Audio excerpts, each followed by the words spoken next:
Hello everyone, देखिए आपका SSC CGL 2024 का जो पोस्ट प्रेफरेंस है वो आउट हो गया है। देखिए बहुत ही शॉर्ट वीडियो ये होने वाली है। इसमें हम ब्रीफली डिस्कस कर लेंगे कि आपकी जो टॉप 3 पोस्ट है हर एक जीपी में। जैसे आप देख पाओगे कि 2400 जीपी की टॉप 3 पोस्ट कौन सी है, 2800 ग्रेड पे में आपकी टॉप 3 पोस्ट कौन सी है, और टॉप 5 पोस्ट में डिस्कस करूंगा 4600 और 4200 जीपी में। इसमें हम ये भी देखेंगे कि जो आपके टॉपर्स हैं वे कौन सी पोस्ट को प्रीफर करते हैं और आपको कौन सी पोस्ट कंसिडर करनी चाहिए। इसमें हम ये भी डिस्कस करेंगे कि होम पोस्टिंग ज्यादा इंपॉर्टेंट होती है आपके लिए या फिर ग्रेड पे ज्यादा इंपॉर्टेंट होती है। देखिए इस साल से क्या है कि आपका जो सिनेरियो है वो चेंज हो गया है। आपने देखा होगा जो नए आरआर हैं आपके इनकम टैक्स में नए आरआर आ गए हैं, तो जो प्रमोशन है वो थोड़ा स्लो हो गया है TA2 इंस्पेक्टर का। तो हम उसके बारे में भी डिस्कस करेंगे। उसके अकॉर्डिंग आपको 2400 जीपी को होम स्टेट में प्रीफर करना चाहिए या फिर 4600 जीपी को प्रीफर करना चाहिए। Best post of SSC CGL में आपको बताऊंगा कौन सी बेस्ट पोस्ट है। स्कोर एंड पोस्ट प्रीफरेंस की हम बात करेंगे कि आपका जो स्कोर है उसके अकॉर्डिंग आपको कौन सी पोस्ट रखनी चाहिए। और लास्ट में मैं आपको बताऊंगा कि मेरी जो टॉप 5 प्रीफरेंस कौन सी है। जो मेरा स्कोर है वो 341 बन रहा है आउट ऑफ 390। तो मैं आपको बताऊंगा कि मेरी टॉप 5 प्रीफरेंस कौन सी है। देखो ये आपकी एक्सपेक्टेड कट ऑफ है, ठीक है, ये आरबी के अकॉर्डिंग है, ठीक है, मोस्ट एक्यूरेट कट ऑफ होती है इनकी, ठीक है।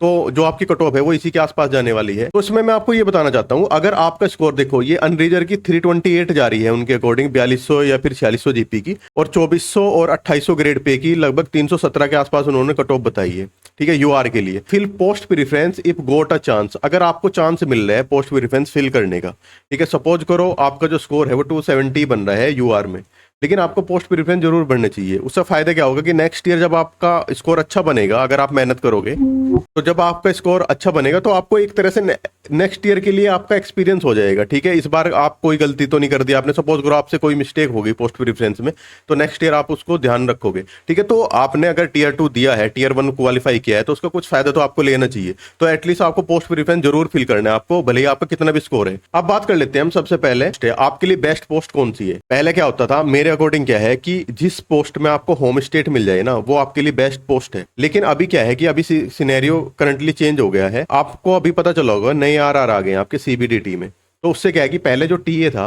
TA2 इंस्पेक्टर, जो 2016 सीजीएल वाले थे ना, वे लगभग 4 साल में TA2 इंस्पेक्टर बन गए थे दिल्ली जोन में, ठीक है। लेकिन अभी ये जो सिनेरियो है ना वो चेंज हो गया है। ये आपको पता होगा TA2 सीनियर टीए या फिर ऑफिस सुपरिटेंडेंट जिसको बोलते हैं, उसको 10 ईयर की आपकी सर्विस कर दी है, एलिजिबल सर्विस। और ऑफिस सुपरिटेंडेंट टू आपका जो इंस्पेक्टर है उसकी 5 ईयर की कर दी। तो टोटल जो है वो 15 ईयर्स अब लगने लगे, ये लगेंगे अब। जैसे आपको पता है टीए सीबीआईसी, जो सीबीआईसी मतलब जो जीएसटी डिपार्टमेंट होता है, कस्टम जो होता है, उसमें जो टीए होते हैं उनको 15 साल ही लगते हैं, उनके आरआर पहले आ गए थे। तो पहले क्या करते थे, जैसे मान लो किसी का स्कोर बन रहा है, उसको जीएसटी इंस्पेक्टर मिल रहा है, जीएसटी इंस्पेक्टर साउथ में मिल रहा है, ठीक है, लेकिन उसको टीए मिल रहा है, मान लो वो यूपी से है तो उसको यूपी में टीए मिल गया, तो वो क्या करते थे टीए ले लेते थे। और फिर क्या है कि 3-4 साल में वो इंस्पेक्टर बने जाते थे, 4 साल की सर्विस के बाद में, तो सैलरी उनकी सेम हो जाती थी। लेकिन अब आपको ये जरूर कंसिडर करना है, अगर आप बिगिनर हो, आपके पास कोई भी पोस्ट नहीं है, तो मेरा सजेशन आपको क्या है कि आप हायर सैलरी के लिए जाओ पहले, ठीक है। आप भले साउथ में चले जाओ, उसके बाद में फिर क्या है, उसके बाद में जब आपका स्कोर अच्छा बन जाए दोबारा से सीजीएल देगा, आप नॉर्थ में आ जाना। क्योंकि जो 2400 ग्रेड पे है और जो 4600 ग्रेड पे है, सैलरी में काफी डिफरेंस हो गया है, लगभग 40,000 के आसपास का डिफरेंस है, ठीक है। तो सैलरी भी मैटर करती है। अब वो पहले वाला सिचुएशन नहीं है, जो ये पहले सिचुएशन थी नहीं कि 4 साल में इंस्पेक्टर आप बन गए, तो वो सिचुएशन नहीं है। तो इस चीज को आपको जरूर कंसिडर करना है। ये मेरी पर्सनल चॉइस है, ठीक है। ये हो सकता है आप पे ये अप्लाई ना हो। अब देखो नेक्स्ट बात कर लेते हैं बेस्ट पोस्ट। देखो ये जो है, ये जो टॉपर्स होते हैं आपके, ठीक है, आप देखोगे रिजल्ट उठा के, ठीक है, ये टॉपर्स चॉइस होती है टॉप 5 पोस्ट की, टॉपर्स चॉइस। ये मेरी चॉइस नहीं है टॉप 5 पोस्ट की, ये टॉपर्स की चॉइस होती है, जो जनरली आपके नंबर ऑफ जो टॉपर होते हैं वे किस पोस्ट को ज्यादा प्रीफर करते हैं। तो आप यहाँ पे देख पाओगे income tax inspector first preference रहती है जो टॉपर्स हैं। अगर ये वैकेंसी जो है इनकम टैक्स इंस्पेक्टर की नॉर्थ इंडिया में ठीक ठाक वैकेंसी जैसे इस बार है, अगर ऐसी वैकेंसी होती है तो ज्यादातर टॉपर आईटीआई लेते हैं, ठीक है। और फिर ये तो है ही सबसे ज्यादा डिजायर पोस्ट। अगर आईटीआई की वैकेंसी नॉर्थ में कम है तो एमईए को लेते हैं।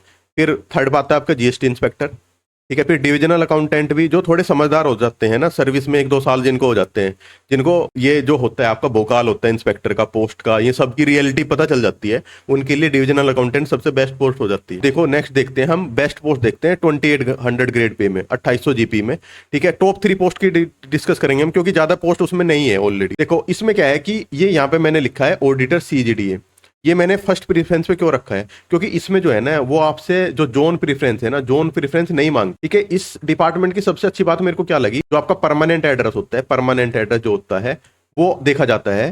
सपोज करो आप कानपुर से हो और आपका जो परमानेंट एड्रेस है वो कानपुर से है, और तो अगर लखनऊ या कानपुर के आसपास, आपको कोशिश की जाएगी कानपुर के आसपास ही कोई आपको कैंट देने का, क्योंकि जनरली इनकी पोस्टिंग कैंट में होती है, आर्मी जो कैंट होती है। तो ये वाली पोस्ट ऐसी है कि अगर आपका स्कोर जो कम भी आ रहा है और आपको ये पोस्ट मिल गई तो उसमें मैक्सिमम आपके चांसेस होते हैं होम पोस्टिंग मिलने के, ठीक है। तो इसलिए मैंने ये 2800 ग्रेड पे में पहली पोस्ट पे डाल ली है। और सबसे अच्छी बात क्या है, इसमें आपको कैंटीन कार्ड भी मिलता है। कैंटीन कार्ड का मतलब है कि आप पर मंथ अप्रोक्स 7 to 8,000 की सेविंग कर पाओगे।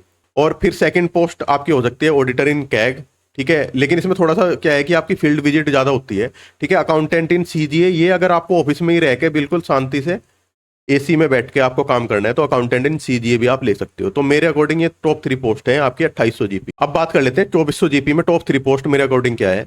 देखो मैंने यहाँ पे टीएसीबीटीटी रखा है, सेकंड पर रखा है टीएसीबीआईसी। इस बार क्या है कि ये दोनों की डिमांड जो है वो लगभग सेम रहेगी। पहले क्या होता था कि टीएसीबीटीटी जो है वो हाईली डिमांड होता था, रीजन मैंने ऑलरेडी आपको बता चुका हूँ कि उसमें प्रमोशन जल्दी हो जाता था, लेकिन ये अब लेट प्रमोशन हो गए हैं। और टीएसीबीआईसी में एक नया सर्कुलर अभी आया था, उसके अकॉर्डिंग क्या है कि जो 10 ईयर की सर्विस होती थी और 5 ईयर की सर्विस होती थी, ये होती थी आपकी TA2 सीनियर टीए, और ये होती थी आपकी सीनियर TA2 इंस्पेक्टर।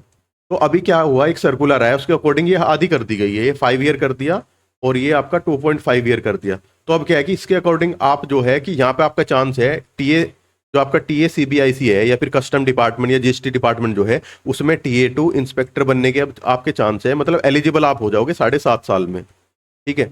अब देखो ये अभी तक इम्प्लीमेंट नहीं हुआ है, जब इम्प्लीमेंट होगा तब पता चलेगा, लेकिन थोड़ा सा इसमें हो सकता है फास्ट हो जाए। अब थर्ड पे मैंने रखा है यूडीसी इन मिनिस्ट्री में, जो आपका यूडीसी होता है 2400 ग्रेड पे में। लेकिन अगर आपने ये 2 पोस्ट, पहले पे ये पोस्ट डाल दी, सेकंड पे ये पोस्ट डाल दी, तो आपका यहीं पे मिल जाएगी, इन दोनों में से कोई भी आपको मिल जाएगा, ठीक है। यूडीसी तक आप नहीं जाओगे क्योंकि इसकी कट ऑफ हो सकता है इन दोनों से ज्यादा जाएगी। अब देखो लास्ट में बात कर लेते हैं जो मेरी टॉप 5 पोस्ट प्रेफरेंस है। अब आपको जो ये है ना, ये सीक्वेंस जो है, ये सीक्वेंस थोड़ी अजीब सी लग रही होगी, ठीक है। अभी मैं आपको समझाऊंगा ऐसे मैंने क्यों रखा है। पहली बात तो ये है, मेरा स्कोर जो है वो 341 है यूआर कैटेगरी में, 3 आउट ऑफ 390। तो यहाँ पे मेरे को बहुत कम चांस है कि मेरे को जो आईटीआई है वो नॉर्थ में मिलेगा। फर्स्ट प्रीफरेंस मेरी यही होती, अगर मतलब मेरा स्कोर जो है थोड़ा सा और ज्यादा होता, 345 प्लस होता, तो हो सके मेरे को आईटीआई नॉर्थ में मिल जाता। अभी चांस नहीं है, मतलब मैं रिस्क नहीं लेना चाहता बिल्कुल, तो इसलिए मैंने जीएसटी इंस्पेक्टर फर्स्ट प्रीफरेंस डाली है। अब आप कहोगे कि जब जीएसटी इंस्पेक्टर की कट ऑफ कम जाएगी, सपोज करो इसकी कट ऑफ जा रही है 330 और आईटीआई की कट ऑफ जा रही है 335, तो आपको इसके बाद में इसको क्यों डाला, ये तो आपको मिल ही जानी है। लेकिन मैंने आपको एक बात बताया, सीपीटी वाला फैक्टर, जैसे जो सीपीटी है, कंप्यूटर में मेरे मार्क्स जो है वो अच्छे मार्क्स है मेरे, मैं आपको बताऊंगा बहुत बहुत ज़्यादा अच्छे मार्क्स है मेरे कंप्यूटर में। लेकिन टाइपिंग का तो कुछ कहा नहीं जा सकता ना, टाइपिंग में स्ट्रोक अच्छे हुए थे, टाइपिंग अच्छी गई, लेकिन कुछ नहीं पता, ठीक है। तो मैं रिस्क बिल्कुल नहीं लेना चाहता, इसलिए मैंने सेकंड पे आपकी आईटीआई डाल दी। वो इसलिए डाल दी, अगर मैं सीपीटी में फेल हो गया, अगर टाइपिंग में फेल कर गया तो मेरे को आईटीआई मिल जाए, ठीक है। अगर जीएसटी इंस्पेक्टर नहीं मिला तो इसमें मैं कहीं सेंट्रल इंडिया में या फिर मुंबई जो पुणे के आसपास ना अपना सेटल हो जाऊंगा, ठीक है। उसके बाद में डिविजनल अकाउंटेंट मैंने आपको बताया, डिविजनल अकाउंटेंट में इस बार जो है ना वैकेंसी थोड़ी कम है। अगर मान लो इसमें वैकेंसी होती थोड़ी और ज्यादा होती तो मैं इसको आईटीआई के ऊपर डाल देता, क्योंकि इसमें मेरे को ज्यादा चांस थे नॉर्थ इंडिया मिलने के, ठीक है। तो ये 3 हो गई। फिर उसके बाद में एएसओ मिनिस्ट्री ऑफ रेलवे, ये मैंने ऐसे ही डाल दिया है, मेरा जो काम है वो इन तीनों में ही कहीं ना कहीं हो जाएगा। तो मेरे अकॉर्डिंग ये अब मेरी टॉप 5 पोस्ट प्रेफरेंस है, ठीक है। तो इस वीडियो में मैं जो आपको बताना चाहता था, ठीक है, मैं आशा करता हूँ आपको कुछ समझ में आया होगा। देखो पोस्ट प्रेफरेंस जो है ना, ये बहुत अच्छे से आपको फिल करना है। जैसे आप एग्जाम की तैयारी करते हो ना, मेंस देने जाते हो, उससे भी ज़्यादा अच्छे से इसको प्रिपेयर होकर आपको पोस्ट प्रेफरेंस डालना है, क्योंकि इससे सीधा आपका 1 साल वेस्ट हो जाएगा अगर आपने गलत प्रेफरेंस डाल दी। और दूसरा क्या है कि जरूरी नहीं है, जितना अभी अनप्रिडिक्टेड हो गया एसएससी सीजीएल, ठीक है, मैं मानूंगा मेरा स्कोर बन गया 341, ठीक है, लेकिन अब लक बहुत चलता है, ठीक है, लक फैक्टर बहुत हो गया, पुराना टाइम अब चला गया। अब मेरा 341 बन रहा है, हो सकता है अगली बार मैं 320 पे कहीं रह जाऊं, ठीक है, या 310 पे रह जाऊं या 330 पे रह जाऊं, हो सकता है 350 भी आ जाए, तो कहा कुछ नहीं जा सकता है। तो आपको क्या है कि ये वाली जो आपका ये वाला जो ईयर है, ये आपको लास्ट ईयर अपना कंसिडर करके पोस्ट प्रेफरेंस फिल करना है, ठीक है। तो मेरी तरफ से आपको यही सजेशन है। इस वीडियो को इतना ही रखते हैं। अगर आपको वीडियो अच्छी लगी तो चैनल को सब्सक्राइब जरूर करें। मिलते हैं आपसे नेक्स्ट वीडियो में, तब तक के लिए ऑल द बेस्ट।